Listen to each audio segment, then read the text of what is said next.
The Budokai games were my introduction to anime as a kid. I still remember to this day playing with my brother the original Japanese version of the first Budokai game on our PS2 and just spamming Kamehameha waves with Goku while he loved playing as Vegeta. Eventually, after learning English later in life and thanks to my brother pressing new game instead of continue, I learned about the story of Dragon Ball Z and switched from a Goku main to a Gohan main. Years later, I began watching anime, thanks to a rom-com addiction that still hasn't been satisfied, and decided to read and watch Dragon Ball Z. And not gonna lie, I got surprised that there was more after Cell. I loved seeing Gohan's high school life, and contrary to many, I like Great Saiyaman. I also don't have a problem with Team 4 Star compared to a lot of Dragon Ball people, but I didn't see Dragon Ball Z in the 90s and I also watched non-shonen anime, so that's probably why. Anyways, after not that many years to be fair, Gohan is still my favorite. But damn, when I saw the movie almost 4 years ago, I hated Superhero Gohan. So now I'm making a video about it, and hopefully you'll see through it and maybe like, comment and subscribe. So I guess let's answer the question, why do I hate Superhero Gohan but not Superhero Gohan?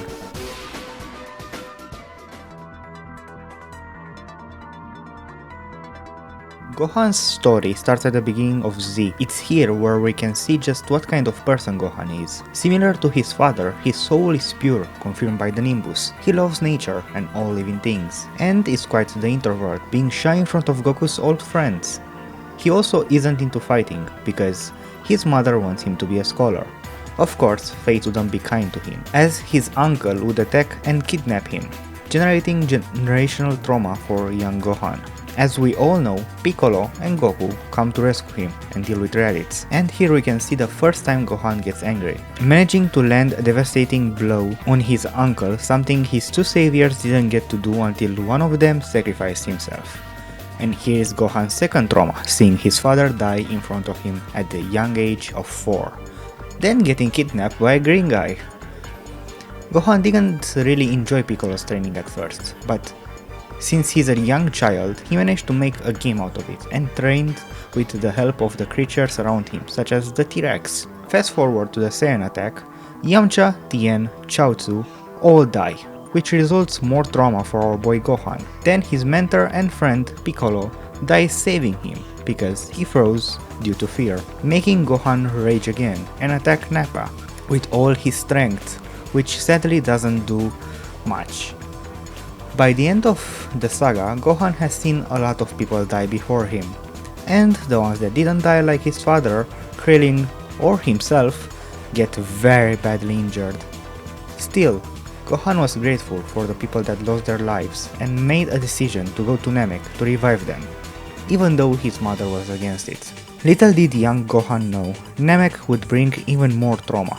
The first bit coming from seeing a village of young Namekians around his age gets slaughtered by Frieza and his men, him and Krillin managing to save only one child and nearly getting killed in the process, but at least his rage landed a good blow on Dodoria. In this saga, Guru, the Elder Namek, unlocks Gohan's potential for the first time, giving him a major power boost. After Vegeta defeats Dodoria and Zarbon, Frieza calls upon the mighty Ginyu Force, which will have Rikum traumatizing Gohan, and later Captain Ginyu by stealing his father's body and using it for evil. The last bit of trauma that Gohan earns on Namek is due to Frieza, and even though he manages to land a good blow on him, Frieza still makes Gohan think Piccolo is dead, kills Vegeta, kills Dende, the Namekian that Gohan rescued, and eventually kills Krillin too, leaving Gohan, Bulma, and Piccolo the only people that survived the events of Namek. Gohan thinking that his father is once again dead, which I have to remind that he just got him back. The last saga in which Gohan is just a kid is the famous Cell saga, that starts with Trunks giving the squad the good news that Goku will be coming back, right before delivering them the bad news that in 3 years the fearsome androids will attack, and that if they don't prepare themselves, almost everyone on Earth will die. So, as the years pass, Gohan and the gang train for the arrival of the androids. And the next trauma-inducing moment on the list is his father having a heart attack in the middle of battle. So yeah, there is a chance that Gohan loses his father again. Luckily for him, Vegeta defeats the android that Goku is fighting, and Trunks already gave him the medicine needed to survive the heart attack, so he doesn't die this time. Unluckily for everyone else, 16, 17 and 18 awaken, and they are on a Goku hunt. Plus, something sinister is going down in other cities. Something is devouring people. Thanks to Yamcha and Piccolo, we found out that this thing is called Cell, and that it requires the vital force of a lot of humans, plus androids 17 and 18 to reach his perfect form, that will help him take out even the mighty Goku. After a lot of training, including training in the hyperbolic time chamber with his father, Gohan reaches Super Saiyan by tapping into his secret weapon, guilt. Gohan feels responsible for the fact that he, a 4 to 10-year-old, cannot take down full-grown adults and save the lives of his friends. Surely that's healthy. Anyway, after they come out of the chamber, Cell has reached perfection thanks to Vegeta's ego and Krillin not growing up 18, and now he's Goku's problem. In the Cell games, presented by Hitap, Goku and Cell fight for the fate of the world, but after a long fight, Goku gives up and throws Gohan into the ring, betting that his rage will get them out of this situation. And just to make sure that Cell can get the rage out of Gohan, he gives him a Senzu Bean. We know that it was probably the only way to win, but still, sending your 10-year-old child to fight against the strongest person on the planet and then giving them a way to recover all their energy is not exactly Father of the Year behavior. Especially since later we found out that Goku had no idea that Gohan hates fighting. After getting pummeled by Cell, the villain also spits out Cell Juniors just to teach Gohan through despair by letting them beat his friends one last time in hopes of getting him angry to awaken his hidden potential that Goku is so sure about. The straw that finally broke the camel's back was 16, the android that loved nature just as much as Gohan, dying to Cell permanently, compared to everyone else that could just be wished back to life, making Gohan attain Super Saiyan 2. As we all know, Gohan ended up getting cocky and generating more trauma for himself, by not finishing Cell off and giving him the chance to self-destruct, which killed his father again. Just for some more icing on the cake, surprise, Cell is not actually dead, Vegeta is dumb, and now Gohan has to do a one-handed Kamehameha wave that will hopefully beat Cell's, with the help from the Z Fighters distracting Cell, Goku giving Gohan some confidence in him via King Kai, and Vegeta finally being useful. Cell is dead, and everyone that died thanks to him or the androids gets wished back to life. Everyone except Goku, so after being forced to fight for about 6 years of his life, and having his father be dead for about 3 of those, or maybe even more, now his father is actually dead, and Gohan has to live with the fact that his cockiness is the reason why his father has been taken away from him. In summary, in all of his childhood, he has only seen the people around him die and be majorly injured, while he couldn't do a thing about it. He has been forced to fight even though he'd rather study or just spend time with his mother or father, or even the animals that he befriended. And in the end, the one time he could do something, he ripped a page out of Vegeta's book and got his father killed. Not exactly a healthy or happy childhood for our Gohan, but hopefully things will get better.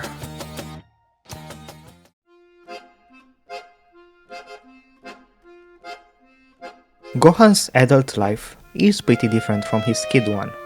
For starters, after Cell, he got to enjoy 7 years of peace. He even got to attend high school, where the persona of the Great Saiyaman got born. In his pursuit of a normal high school life and need to protect the citizens of Satan City, Gohan becomes the Great Saiyaman, basically Spider-Man if he could save people and deal with school at the same time easily. Gohan even meets his future wife during this saga, Videl, Mr. Satan's daughter, and the person that would make him fight again. Through her cunning detective work, Videl figured out that Saiyaman is Gohan, and threatens to leak his identity if he doesn't teach her how to fly and attend the next Budokai tournament. So, left with no other choice, Peter, I mean Gohan, agrees to Vidal's conditions, not knowing that this tournament will be more than just a game. Honestly, Gohan during the Buu saga, or rather the Buu saga itself, besides Gohan's high school life, isn't that entertaining. For most of the saga, Gohan is thought dead, Gotenks being the Earth's last hope. Then Elder Kai unlocks Gohan's potential. After that, he pulls a Vegeta and gets absorbed by Buu, and that's basically all he does. I won't criticize him in this saga because to me, at least, it seems in character. Gohan always gets cocky when he gets a power-up, acts more violently and less level-headed than his usual self, so his fight with Super Buu isn't much of a surprise. Him not training for the past 7 years also isn't much of a surprise since he hates fighting. Plus, the internet really oversells how weak he was here. He's still the one that pulls out the Z-Sword, and had his Saiyan's genetics not worked against him once again, he would have defeated Super Buu, the strongest version of Buu just behind his fusions. Even Super Buu is afraid enough of him that he sets up Gotenks and Piccolo for absorption. In summary, he may have not done much during Buu, but Gohan was still Gohan, more human than Saiyan, wishing just for a normal, non-violent life, together with his friends and family, and even helping whenever he can by using Saiyaman. Now, in Super, I'll be using both anime and manga information, even though they are vastly different. For starters, in Battle of the Gods, only the anime shows us a POV of the people at the party. The manga just jumps straight to Vegeta vs Beerus and Goku vs Beerus. So the most notable thing Gohan does is get his wife shot. Well, at least he's happy for the baby.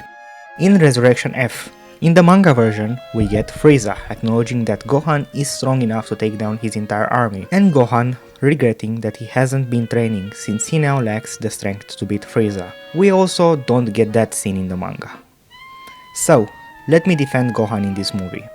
Just a few months earlier, Gohan saw his father fight the strongest being in the entire universe, and not horribly die in the process. I assume he came to the logical conclusion that his father, the Super Saiyan God, will be able to defend Earth while he can take care of his wife and daughter, since Goku will be ignoring Chi-Chi and Goten anyway.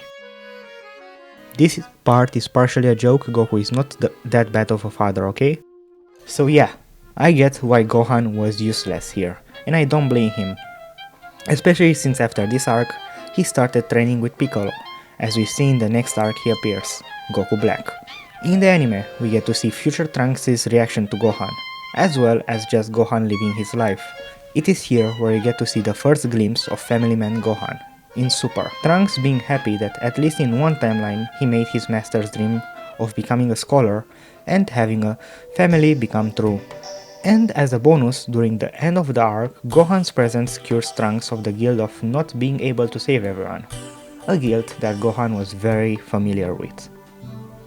Before the Tournament of Power, we get a couple more Gohan moments out of the Super anime, which includes some of the best filler episodes of Super, like Goku vs Assassin Hit, where Goten rushes to his brother in hopes that the two of them can figure out what's wrong with their dad, showing that Gohan still puts his family above everything.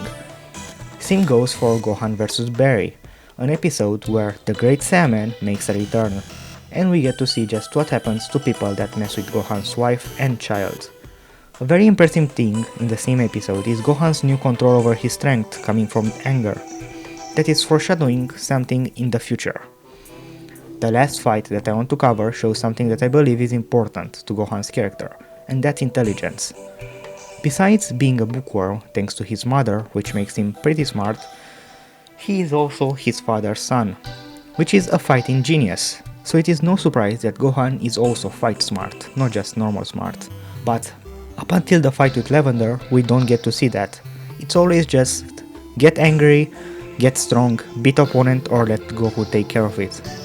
But in this fight against Lavender, we get to see just how smart Gohan is during a fight, not just strong, via his ability to counter Lavender's poison flawlessly. Something that leaves everyone that is spectating the Xeno Expo surprised. Now, for the Tournament of Power, in the manga Gohan has just one fight, which is against Kefla. In the manga, Kefla is way stronger, or just everyone else is way weaker, doesn't really matter. Still, Gohan chooses to fight her. telling his father that he can handle her, and declaring that he won't use Super Saiyan, because he wants to evolve as a human first, not a Saiyan, a choice that makes him be able to take Kefla out, together with himself. For the anime, we get 3 fights. First, Gohan vs Obuni from the 10th universe. It's here where you can see that compared to his sparring matches with Goku and Piccolo in the filler episodes, Gohan isn't happy anymore, because he sees himself in his opponent. Obuni doesn't want to fight, but he has to, for his universe and more importantly, for his family, same as Gohan. And him being the warrior that erases Universe 10 leaves a mark on him, as we can see when Obuni's amulet vanishes before Gohan's eyes. The second fight was against the Namekians of Universe 6. Here we can see something else that separates Gohan and the Half Saiyans from Vegeta and Goku. He gets help from Piccolo and teams up with him. In the Buu saga, we get to see Goten and Trunks fuse. In the Zamasu arc, we get to see Trunks use the power of everyone to kill Zamasu. And here, we get to see Gohan trust and rely on his mentor in order to beat the two Namekians, something both Goku and Vegeta would refuse to do, since both of them want to fight alone. The last fight we get for Gohan in the Tournament of Power is him versus Frieza and Frost, which shows that he is smart and cunning enough to realize Frieza's plan, demonstrating once more Gohan's intelligence. Then we have him and Frieza versus Dispo, a fight in which he sacrifices himself to take Dispo out, showing that like Vegeta and Goku, he'd do anything to win a fight, even giving up his own life. So, to recap, as an adult, the one thing Gohan wants to do above all else is keep his family safe. He still doesn't like fighting, but he has kept up with his training, thanks to the events of Frieza, seeing that Goku and Vegeta won't always be on Earth to save them. Compared to his younger days, he still has his anger and arrogance as we see in the Buu saga, but he has learned to control it better as we see against Barry. He has also learned to trust and get help from others, instead of just blaming himself and always taking 1v1s like his father and Vegeta. And to end this recap, he still has empathy for everyone, be it a Barry or a Bunny, and prefers to give up his own life over the life of others. Now that we know everything that Gohan has gone through, we can finally discuss the movie.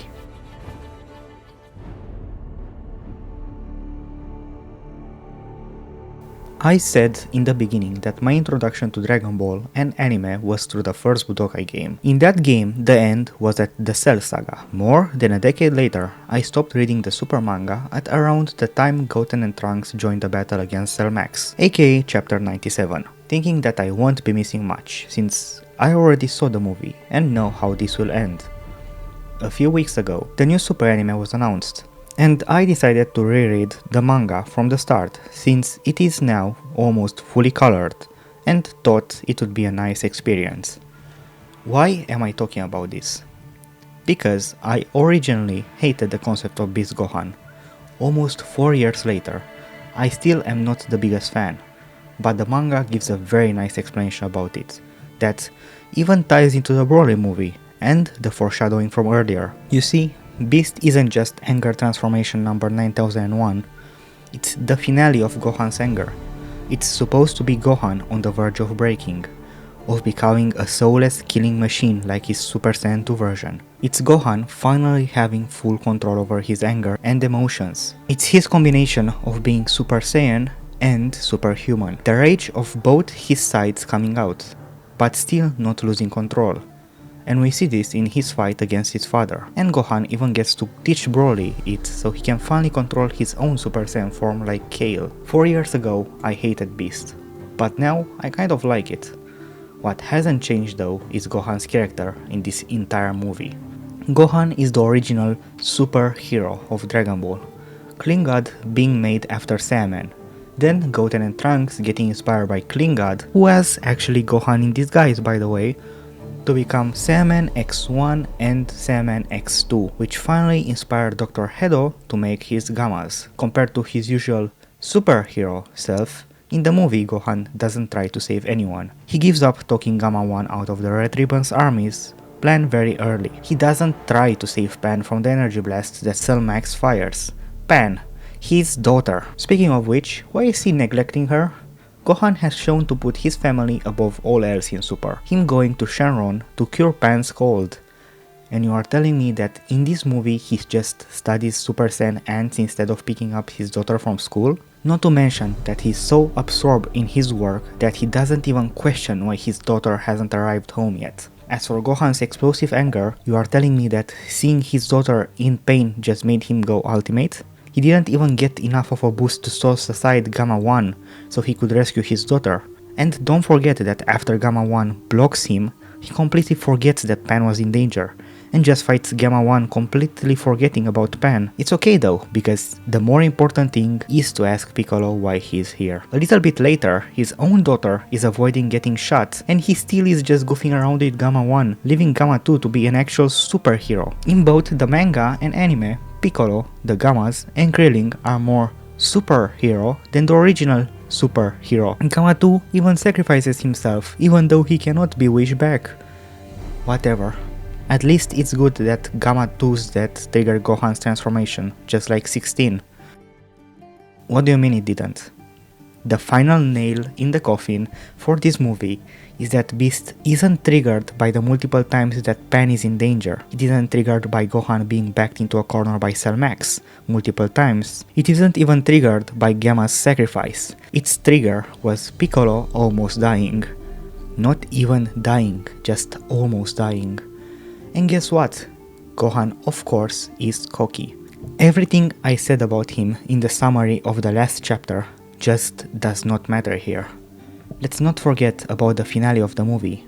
Gohan, the guy that said he doesn't have a reason to train anymore, shows his new special beam cannon that he learned by training. So Gohan's character in this movie can't even be consistent. The Great Saiyaman in both Super and Z was a great character. It showcased how Gohan's number one characteristic compared to his father is that he's heroic. Goku fights because he enjoys it. Gohan fights to protect others. The only thing he fought for in this entire movie was those ants. I think the problem is that he became just like his father. The same way Goku drops everything to train, Gohan dropped everything to study, neglecting Pan and the people around him. Very fortunately, the manga chapters after the movie managed to fix some problems, with Gohan hanging out with Piccolo, Pan, Goku and Goten, and his explanation of Beast. But I cannot defend Gohan in this movie / arc, the only good thing being the special beam cannon at the end. I enjoyed the superhero movie, especially Piccolo and Pan, which were kind of the main characters, and also props to Krillin for being the GOAT. The manga is even better thanks to the added context of Dr. Hedo, the Gammas, and Trunks and Goten from the earlier chapters. But I sincerely hope that in whatever comes next, we can get back our superhero Gohan instead of his superhero self.